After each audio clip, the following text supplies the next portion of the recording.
Hi, welcome back channel, train station 2. Alright, we got second and fifth competitions and one more to go. Alright, so now this is the start of the competitions as usual. Starting late is the key to winning, so you can avoid really tough competitors, and having EP head start is a must as well. So with that 3 EP head start of 120 EP, that propels up all the way, I believe, to the top 5 for sure.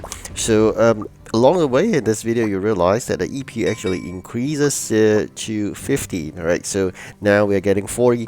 That's why I'm just wondering why there's someone that actually give 50 EPs always for every job that he does. So that's the reason why. So after a certain time, after post 100%, him be getting 50 EPs. All right. So here we are starting late as usual, and as I mentioned, it's relatively important that you also play your union play so that you can get the dollars or the bucks in the union. So eventually you can have all the union dollars saved up in order to invest into the innovation center and hence increase the capacity of the trains. Of course, you could do other things if you prefer, but I'll always just work for the capacity because that actually gives two things. One, of course, delivery, and another one, collection of gold, right? So that's the reason why I always do capacity. Warehouse space is always limited. Of course, if you wish to spend some bucks onto warehouse upgrade in terms of the capacity for a short period of time, innovation center is also the way to go. So let's see, this is the event, full 100% mapped, and with that, that's the end of this event. So it's really coming soon after one more competition to go. I'll always mention the importance of completing the 1000 coin collection in the first 3 competitions. Of course, it's tough sometimes, but nonetheless, it's the easiest among the 6 competitions. So if you've been playing this train station for a while, you realize events always have 6 competitions. In the past, it wasn't like that. In the past, there are even 7 competitions. But recently, I think with some changes, or actually couldn't say recently, probably a couple of months, a half a year ago, it's all back to just 6 competitions. So 6 competitions is always comprised of a long shot combination. So in that context, if you could strive for the first or even top 3, I would say, in the first 3 competition, that will give you good standing in terms of winning the legendary train of 1000 event coins.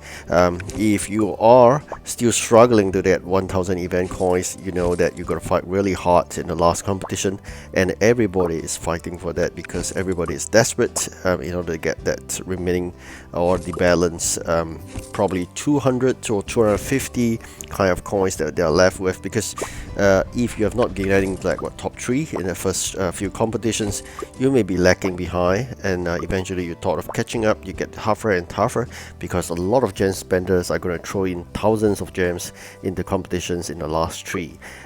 Yes, there may be a good chance they may be winning also, because on the flip side, on not doing so well, you are probably progressing slower, and because you're progressing slower than anybody else, that means that you have not crossed 100%.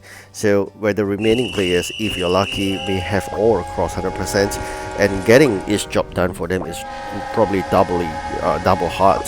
So in that context, you may be in luck, but I said normally it is harder in the last 3 competitions because people are throwing gems. Alright, so, and of course, for me, I'll do it differently. I do not have gems much, so I'll be using Innovation Center only for the first 3.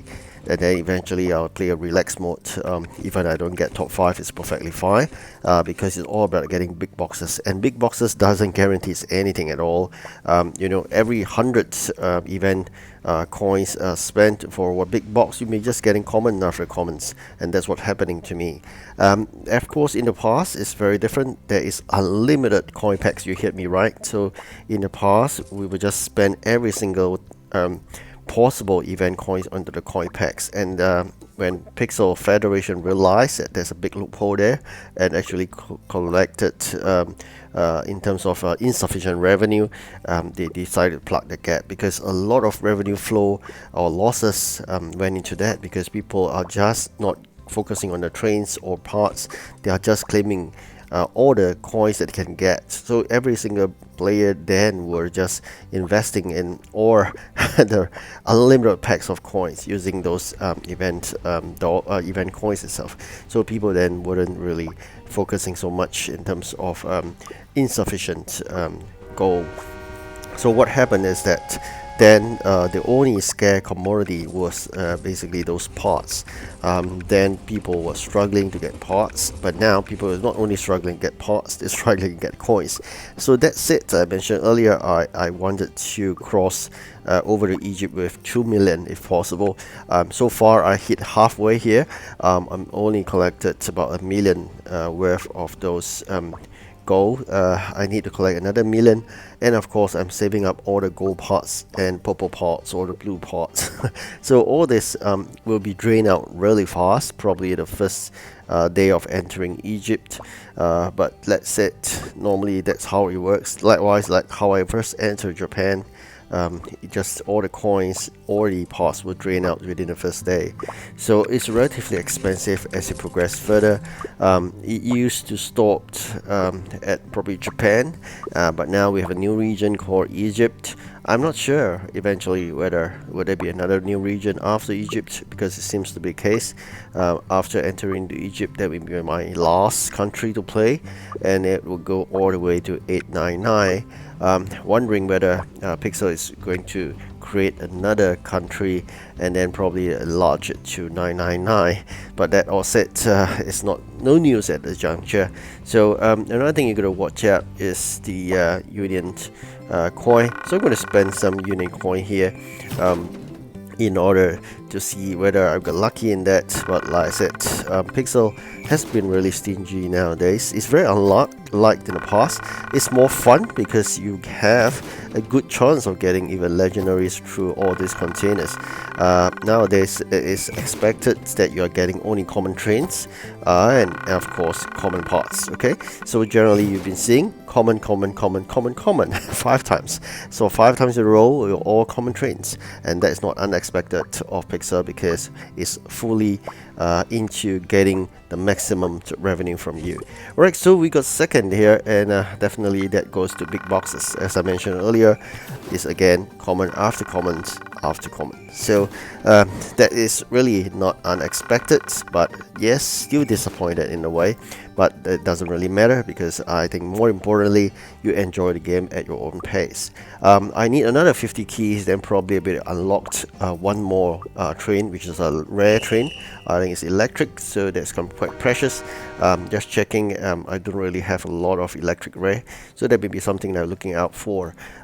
Yes, some players may be saving up instead for the epic, but probably not for me. Probably I'm going to save those parts instead, or even a special building. Epic is always not on my radar because I have a really good number of epic trains. And epic trains, even though the region one starts with a good capacity of 12, so it's not really a big concern. But rather the rare and the commons was always terrible. So that's really my opinion in using those event trains to have a good starting point and a good collection of them. And of course, always try to keep on doing upgrading for your building, and then eventually increase the warehouse size itself. So try my best to collect as much materials as possible during the rest day in between the competitions, because that would allows me to upgrade my warehouse soon. I would always look forward to also opportunities to see what other amounts of gold we can collect every 4 hourly. Sometimes, you know, when you send your best train out, you may not be using the best train to collect the gold, and that will be probably lesser than usual. So always you got to time that right. And of course, during this one day or the last moment of collecting all the required items, make sure all your event factories materials are stored well in the warehouse for the last battle. The non-event factories are also stored all the way to the brim, so that you can actually come in handy when you're required for the item. So all this has all been drained out, especially at the end of this 5th competition. Wish you good luck in the 6th competition. Time for a good rest. Goodbye.